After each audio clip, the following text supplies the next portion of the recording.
Hey there! Feeling a bit lost in the hustle and bustle of adulthood? Wondering how to make sense of all the financial decisions coming your way? Well, let me ask you this. Have you ever thought about the impact your upbringing has on your approach to money? Picture this. One dad encourages you to study hard, get a good job, and work your way up the corporate ladder. The other dad challenges you to think outside the box, take risks, and invest in yourself. Which path resonates with you more? If you're nodding your head or feeling a little intrigued, then you definitely need to keep listening. In Rich Dad, Poor Dad by Robert T. Kiyosaki, you'll discover the powerful lessons that can transform your mindset and set you on the path to financial success. So, grab your headphones and dive into this eye-opening audiobook. Your future self will thank you. I'm Fluent Way English, and I'm here to guide you through this transformative journey with Robert T. Kiyosaki. Chapter 1. The Story of Rich Dad and Poor Dad. Have you ever wondered why some people seem to struggle with money, while others seem to effortlessly build wealth? In the chapter, The Story of Rich Dad and Poor Dad, from the book Rich Dad, Poor Dad, the author, Robert T. Kiyosaki, introduces us to his two dads who played a significant role in shaping his financial mindset. The first dad, who Kiyosaki refers to as his poor dad, was highly educated with multiple degrees, but struggled financially throughout his life. Despite his intelligence and hard work, the poor dad always seemed to be stuck in a cycle of living paycheck to paycheck. On the other hand, his friend's father, the rich dad, had little formal education, but was incredibly successful and wealthy. Through contrasting the two dads, Kiyosaki highlights the different financial philosophies and lessons he learned from each of them. The poor dad believed in the traditional path of getting a good education, finding a stable job, and working hard to climb the corporate ladder. He emphasized the importance of saving money, living below your means, and avoiding risks. In contrast, the rich dad had a completely different approach to money and success. He believed in taking calculated risks, investing in assets that generate passive income, and constantly educating himself about finance and business. The rich dad taught Kiyosaki the importance of financial literacy, thinking outside the box, and creating multiple streams of income. One of the key lessons Kiyosaki learned from his rich dad was the concept of paying yourself first. This means setting aside a portion of your income to invest in assets that will grow and generate more money for you in the future. By prioritizing wealth building over unnecessary expenses, you can gradually build a strong financial foundation and achieve financial freedom. Overall, the story of Rich Dad and Poor Dad serves as a powerful reminder that financial success is not solely determined by formal education or intelligence. It's about adopting the right mindset, taking calculated risks, and continuously learning and growing in the world of finance. So, which dad's financial philosophy resonates with you more, the poor dad's traditional approach or the rich dad's unconventional wisdom? Chapter 2. The Rich Don't Work for Money. Have you ever thought about why some people seem to effortlessly build wealth while others struggle to make ends meet? In the chapter titled The Rich Don't Work for Money from the book Rich Dad, Poor Dad, the author delves into the concept of financial independence and why it's crucial not to rely solely on a paycheck for income. Financial independence is all about having enough assets that generate passive income to cover your expenses without having to work for a paycheck. This means that you're not tied down to a job just to make ends meet, and you have the freedom to pursue your passions and interests without worrying about money. The chapter emphasizes the importance of financial education in achieving financial independence. Without a solid understanding of how money works and how to make it work for you, you'll always be at the mercy of others for your financial well-being. Investing in your financial education is an investment in your future prosperity. One key concept discussed in the chapter is the difference between assets and liabilities. Assets are things that put money in your pocket, like real estate, stocks, and businesses, while liabilities are things that take money out of your pocket, like car payments and credit card debt. The more assets you have, the more passive income you can generate, allowing you to achieve financial independence. Building assets that generate passive income is a crucial step towards financial independence. For example, instead of buying a new car that depreciates in value over time, you could invest in rental properties that provide a steady stream of income each month. By focusing on building assets that put money in your pocket, you can create a financial foundation that will support you for years to come. In conclusion, the chapter, "The Rich Don't Work for Money," highlights the importance of financial education, investing, and building assets that generate passive income in achieving financial independence. By following the principles outlined in the book, you can take control of your financial future and create a life of abundance and prosperity. Chapter 3. Why Teach Financial Literacy? Have you ever wondered why schools rarely teach us about money and finances? In the chapter, Why Teach Financial Literacy, from the book Rich Dad, Poor Dad, Robert T. Kiyosaki discusses the importance of understanding money and the lack of financial education in traditional schooling.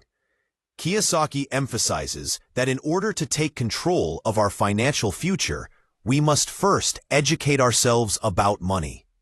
Without this knowledge, we are at risk of making poor financial decisions that can have long-lasting consequences.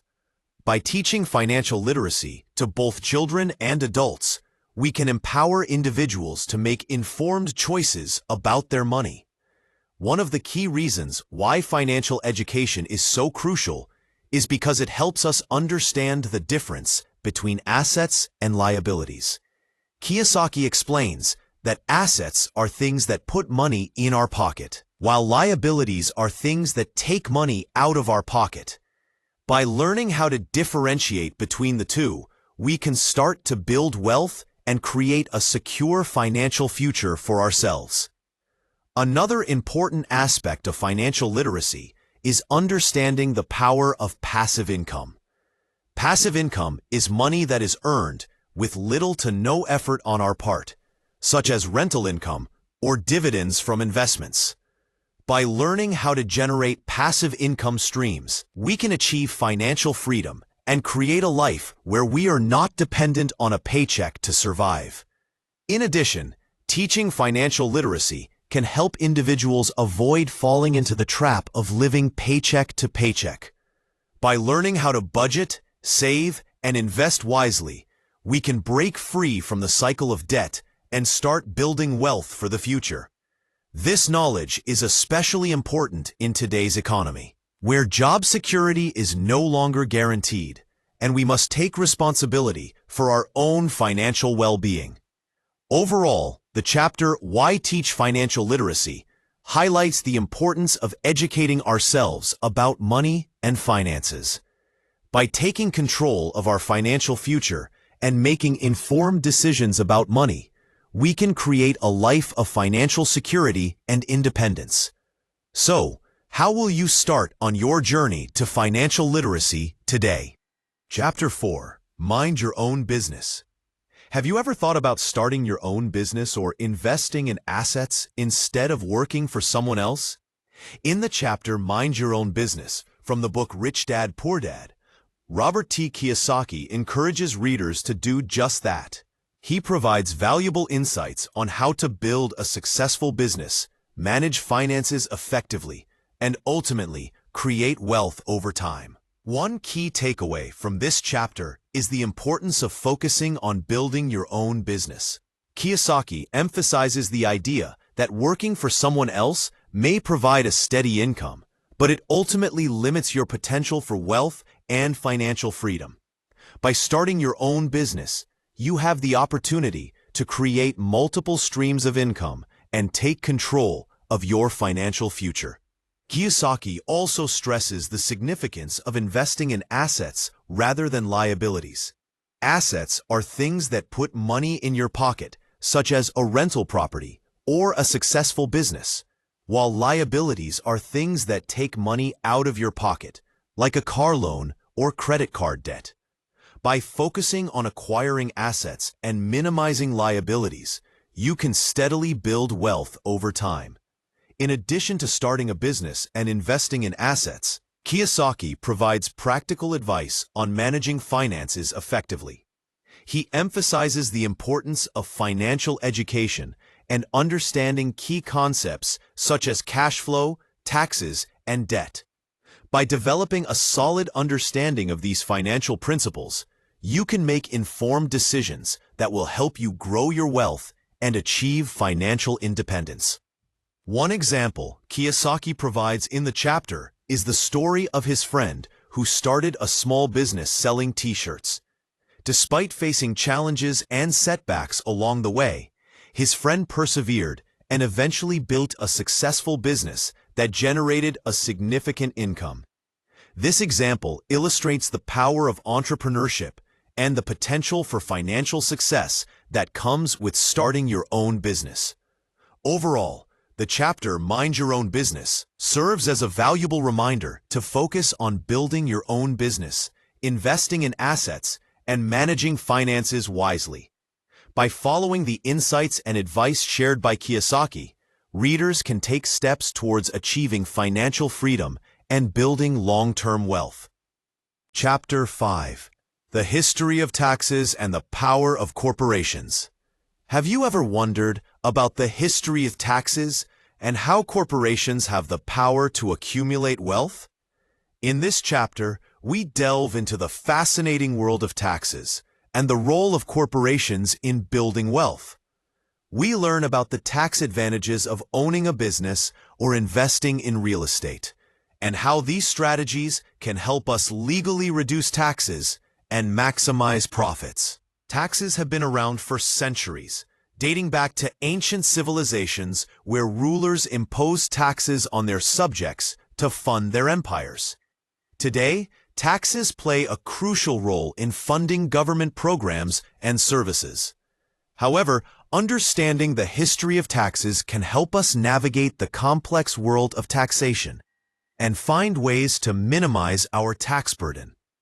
Corporations have long been seen as powerful entities that can amass wealth through various means, including taking advantage of tax breaks and loopholes.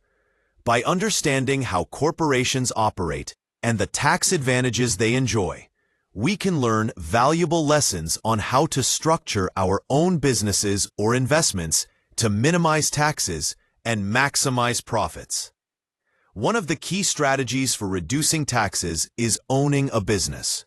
By owning a business, you can take advantage of various tax deductions and credits that are not available to employees. For example, you can deduct business expenses such as office supplies, travel expenses, and equipment purchases from your taxable income, reducing the amount of taxes you owe. Investing in real estate is another powerful strategy for minimizing taxes and building wealth. Real estate offers numerous tax advantages, including depreciation deductions, mortgage interest deductions, and capital gains tax breaks. By strategically investing in real estate, you can generate passive income while lowering your tax liability. In conclusion, understanding the history of taxes and the power of corporations can help us make informed decisions about our finances and taxes. By leveraging the tax advantages of owning a business or investing in real estate, we can legally reduce our tax burden and maximize our profits. So the next time you file your taxes, think about how you can use these strategies to your advantage and keep more money in your pocket. Chapter 6: The Rich Invent Money. Have you ever wondered how the rich seem to always find ways to make money? In the chapter The Rich Invent Money from the book Rich Dad, Poor Dad, Robert T. Kiyosaki discusses the mindset of the wealthy and their unique ability to create opportunities to generate wealth. One key point highlighted in this chapter is the importance of creativity. The wealthy understand that in order to make money, they must think outside the box and come up with innovative solutions to problems. They are not afraid to take risks and try new things, even if it means stepping out of their comfort zone.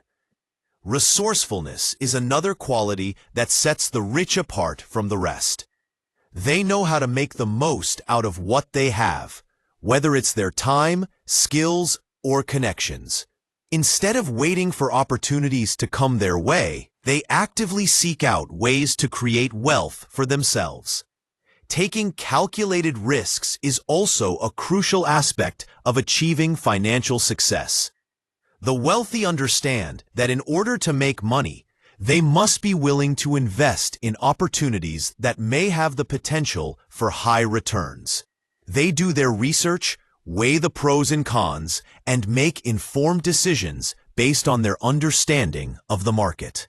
An example of this mindset in action is the story of a successful entrepreneur who saw a gap in the market for eco-friendly products. Instead of waiting for someone else to fill that gap, he took a risk and invested in creating a line of sustainable products.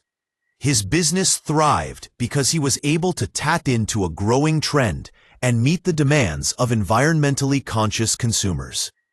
In conclusion, the chapter "The Rich Invent Money" emphasizes the importance of thinking creatively, being resourceful, and taking calculated risks in order to achieve financial success. By adopting the mindset of the wealthy, anyone can learn to create opportunities to make money and build wealth for themselves. So what are you waiting for?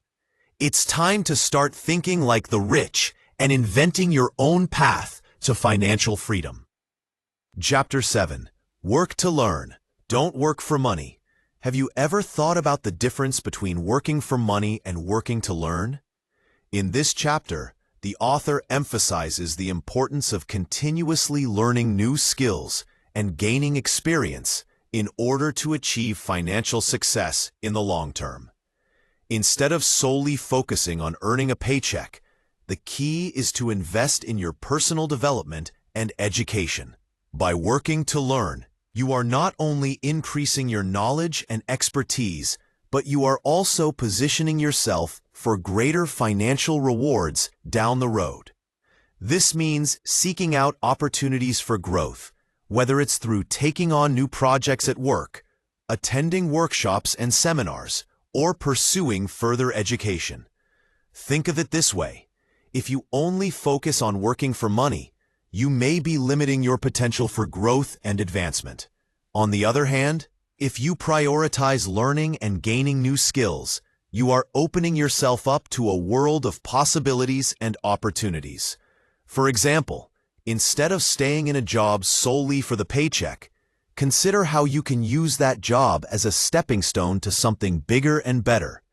Take on new challenges, seek out mentors who can help you grow, and never stop learning. Ultimately, the key takeaway from this chapter is that investing in yourself and your education is one of the best ways to secure your financial future.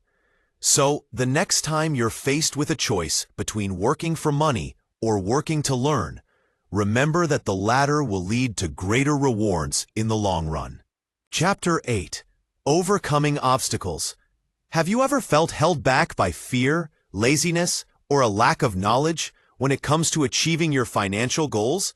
In the chapter Overcoming Obstacles from the book, strategies are provided to help you overcome these common barriers to financial success and stay motivated on the path to financial freedom. Fear is a powerful emotion that can hold us back from taking risks and pursuing opportunities that could lead to financial success. It's important to recognize that fear is natural, but it shouldn't stop you from taking action. One strategy for overcoming fear is to educate yourself about the risks involved and develop a plan to mitigate them. For example, If you're afraid of investing in the stock market, you could start by learning about different investment options and gradually building up your confidence through small, low-risk investments. Laziness is another obstacle that can prevent us from achieving our financial goals. It's easy to procrastinate or make excuses for why we can't take action, but it's important to push past these tendencies and take responsibility for our own success.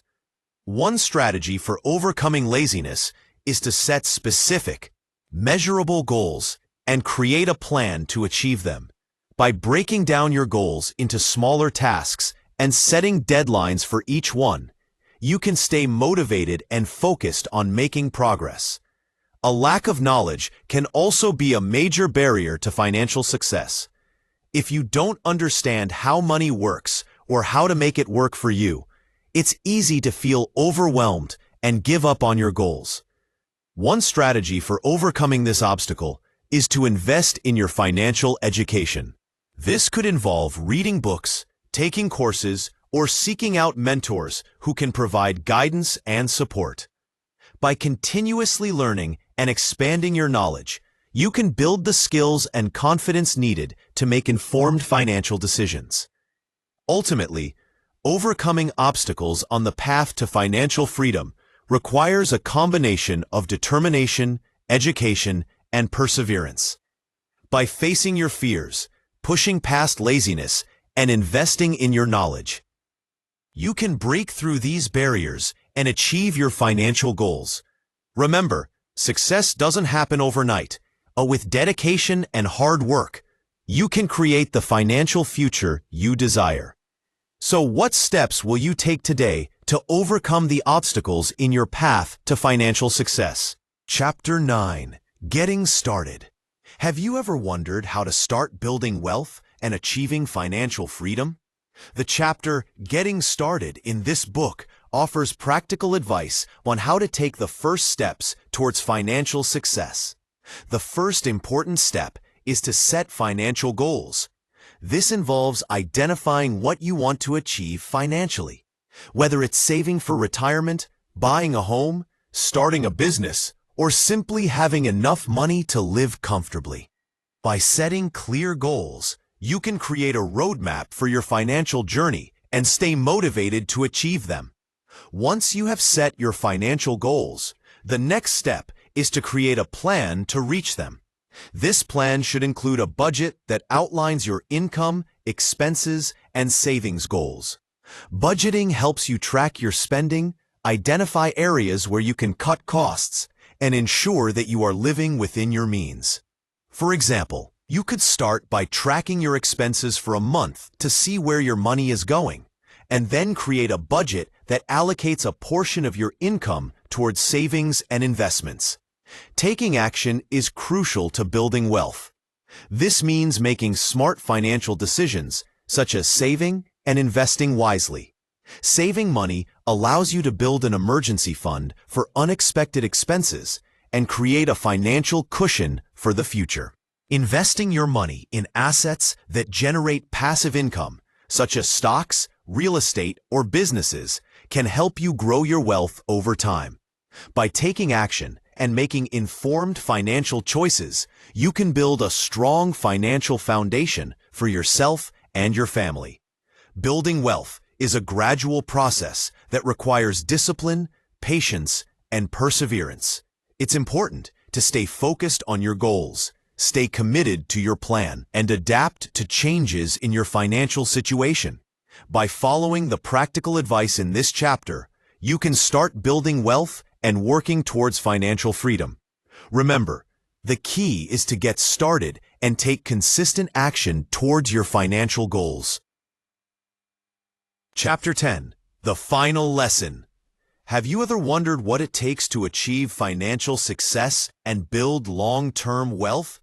In the final lesson of this book, Robert Kiyosaki summarizes the key lessons that he has shared throughout the chapters and encourages readers to continue learning, growing, and taking control of their financial future. One of the main takeaways from this chapter is the importance of financial education. Kiyosaki emphasizes that traditional education does not teach us how to manage money or build wealth. Instead, he urges readers to seek out financial education through books, seminars, and mentors. By expanding our knowledge and understanding of money, we can make more informed decisions and take control of our financial future. Another key lesson from the final chapter is the value of entrepreneurship. Kiyosaki believes that starting your own business is one of the best ways to achieve financial independence. By being your own boss and creating multiple streams of income, you can build wealth and create a more secure financial future for yourself and your family. In addition to financial education and entrepreneurship, Kiyosaki also stresses the importance of investing for long-term wealth building. He encourages readers to start investing early and consistently, whether it be in stocks, real estate, or other assets. By making smart investment choices and allowing your money to grow over time, you can secure your financial future and achieve financial freedom. Overall, the final lesson of this book serves as a reminder to readers that achieving financial success is possible, but it requires dedication, hard work, and a willingness to take risks. By continuing to learn, grow, and take control of your financial future, you can build the wealth and security that you desire. So, are you ready to take the next step towards financial independence? Remember, the journey to wealth building starts with a single step. What will yours be?